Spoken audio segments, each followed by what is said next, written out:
The day the map betrayed me, the sky over Austin did its best impression of forgiveness. It was all soft blue and light, like the city had decided to be kind. I remember that because I needed the weather to be on my side. A week before the vote, a reporter called my desk and asked how it felt to have my Greenway corridor inspired by a rival developer. I stared at the receiver. My name is Daniel. I draw lines for a living and then argue that they mean more than lines. I run a small team in the planning department that tries to make floodwater behave like a decent neighbor.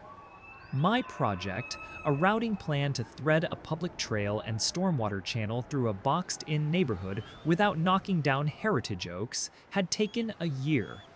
I knew every culvert, every kink in the limestone, every hackberry that insisted on surviving. The plan wasn't sexy, it was civic. Inspired, the reporter said again, like he wanted to be sure the insult landed the right way. Travis Ridge Development filed a site plan this morning with an attached Appendix C that looks, well, it looks a lot like your Appendix C. Same phrasing in places, same routing of the overflow cut. Comments? My mouth went dry. The thing in my chest that had been a quiet motor all year stumbled. I asked him to send the link. He did. I clicked, and there it was, my exact phrasing on diversion threshold, my made-up term, porous panic point, and even the stupid little joke I'd left in a draft once about muscling a creek around a bend without making a fist. They'd left that out. But everything else was me, filed under someone else's letterhead. By noon, my boss called a meeting. The kind where everyone sits too straight and tries not to take a side until the emails tell them which one to take. Legal said we had to maintain integrity of process. We couldn't talk to press, we couldn't accuse anyone of anything publicly. We could open a formal review. My badge didn't stop working, but I could feel the air around it change. Who had access to the docs? Legal asked. My team, the deputy director, and the interdepartmental review list, I said. All through SharePoint. View only unless you are in my group. And downloads? Legal said. The way a dentist says, and flossing. Restricted, I said, and felt a little foolish because I still believed that meant something. At 5:11 p.m., the email hit. That fourth tone that Outlook uses when it wants to make a point. Pending a review of document handling, you are placed on administrative leave with pay. Please return your city laptop and badge. Thank you for your cooperation. I read it twice. I could feel the room tilt without moving.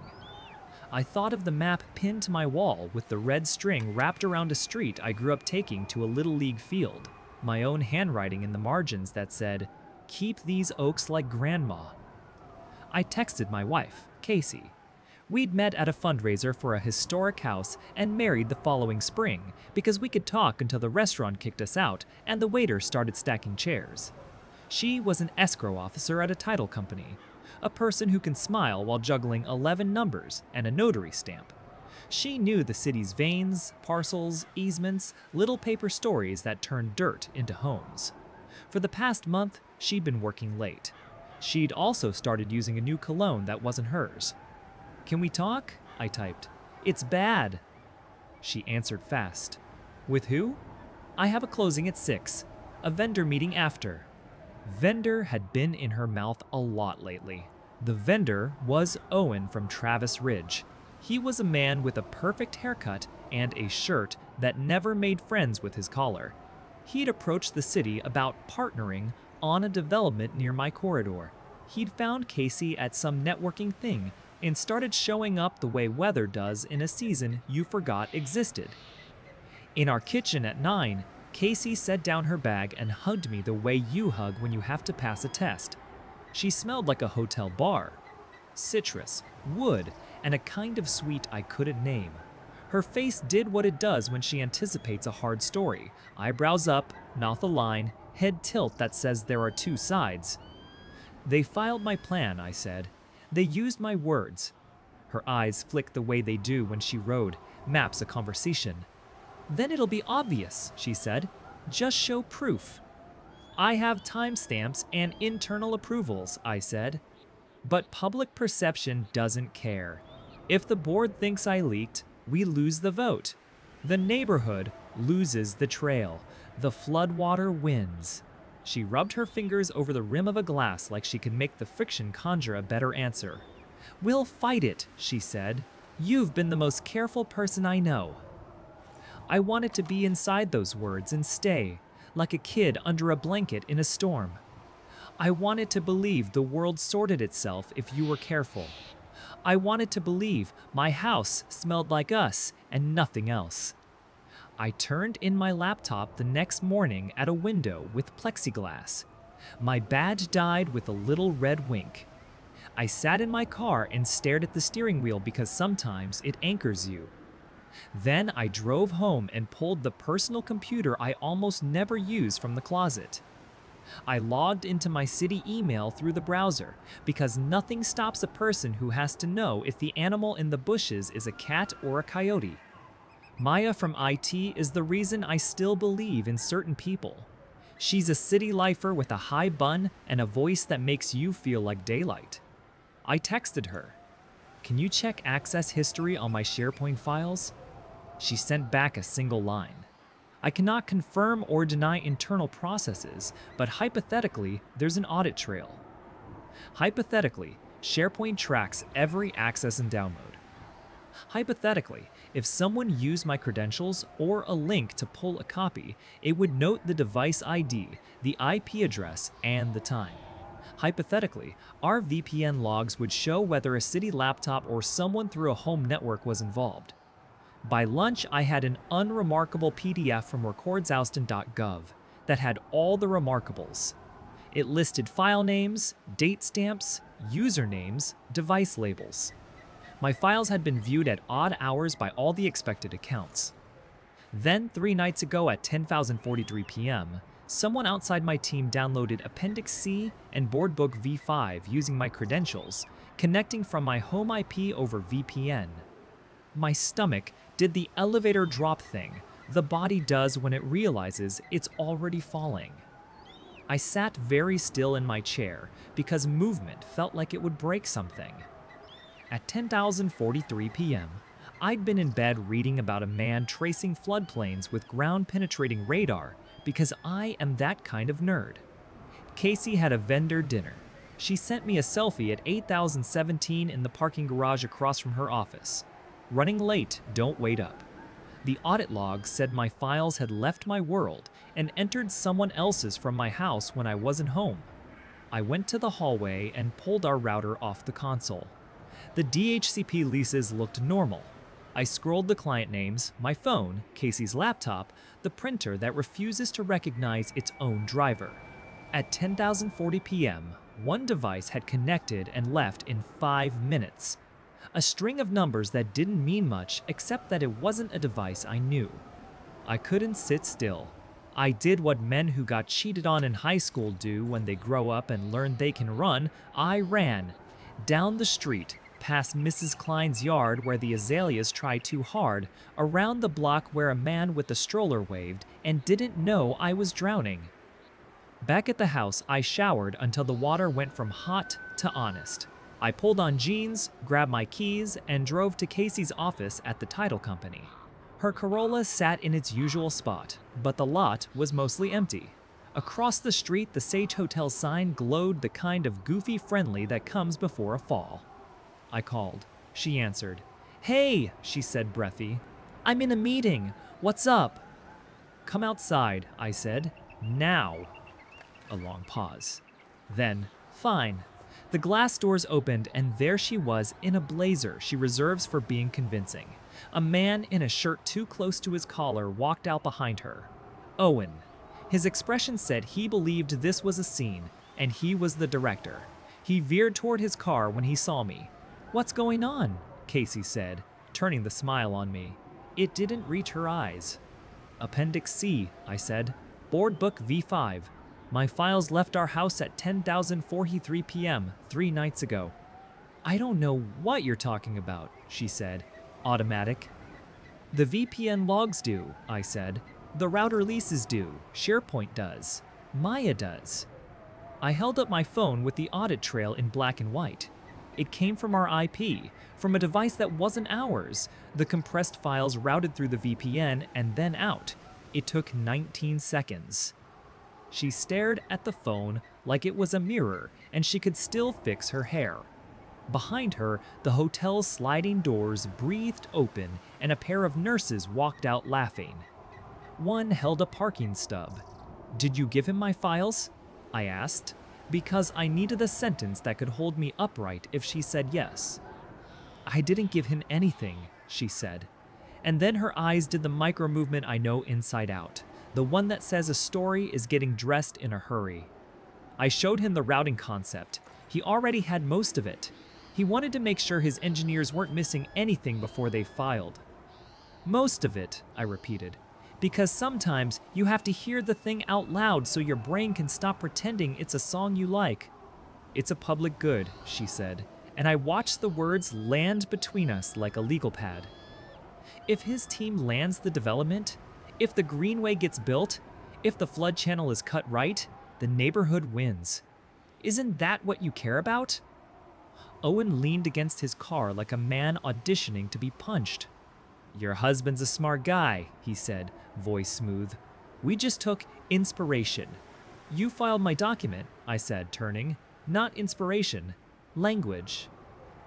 "Language is language," he said. "It's civic. It belongs to the city." "It belonged to the city when the city filed it," I said. "Not when you did." Casey put a hand on my arm like you calm a dog at the vet.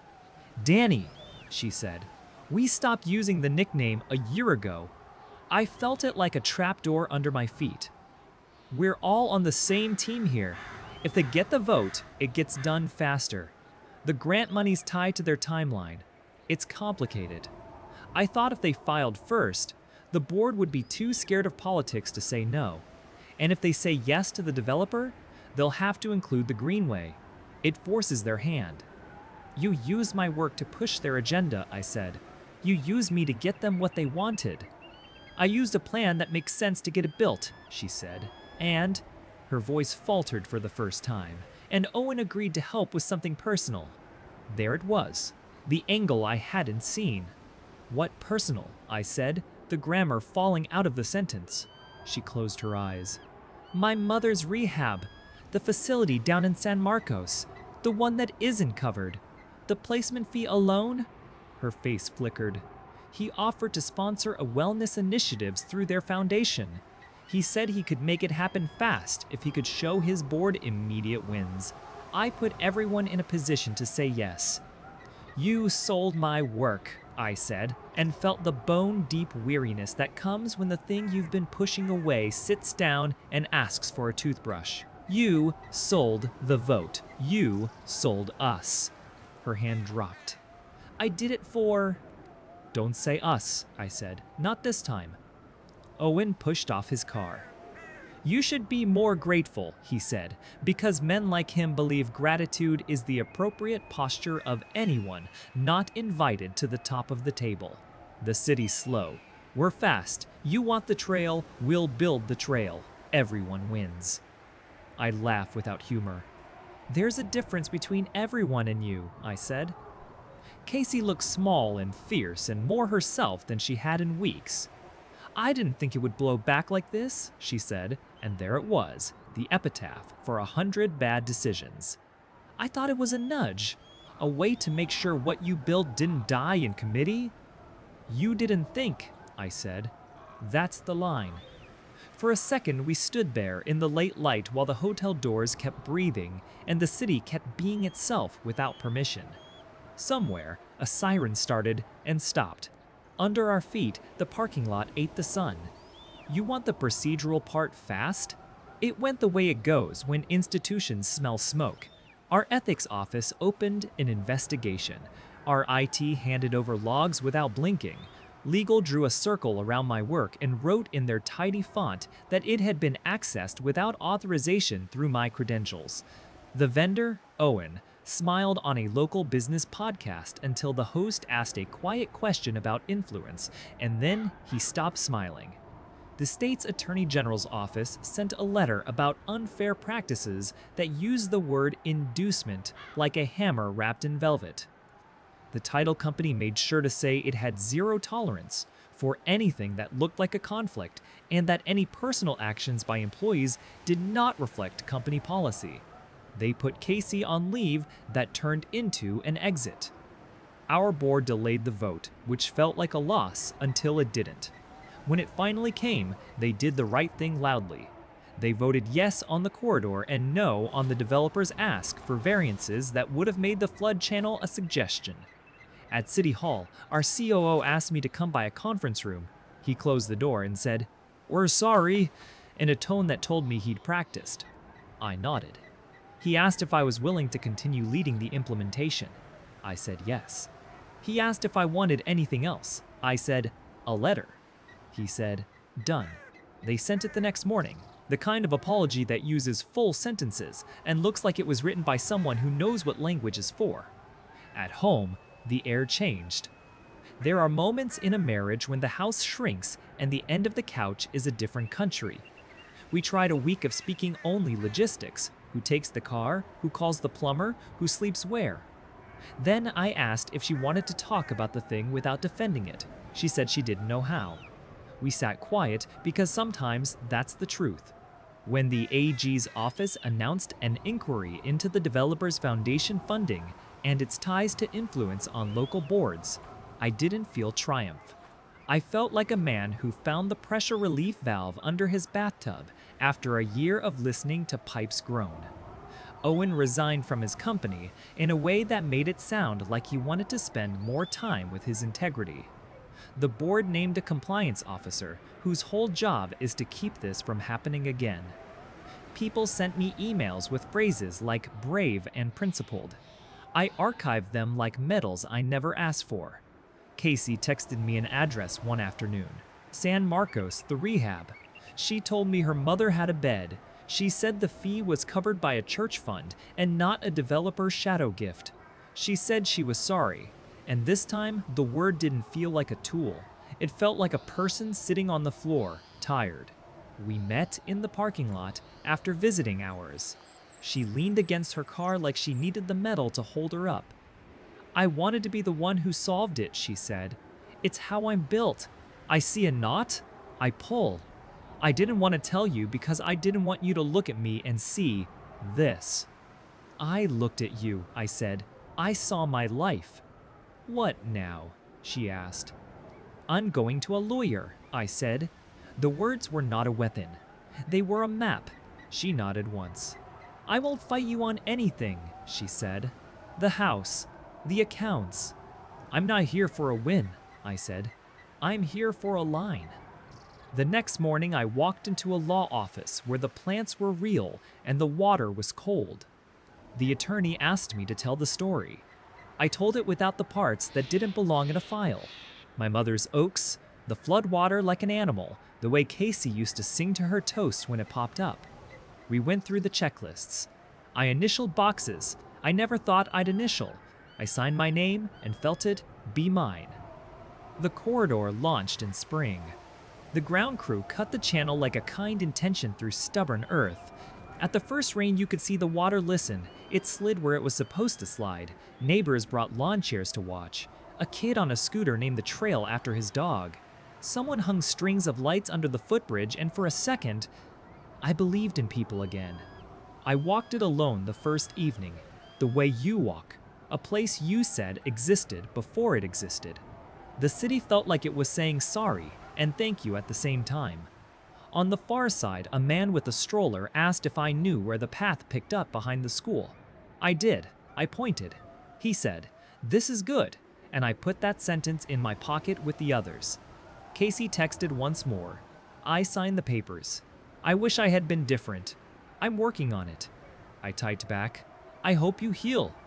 It was not absolution. It was a boundary with a light on. There are nights I lie awake and my brain tries on different versions of our final scene.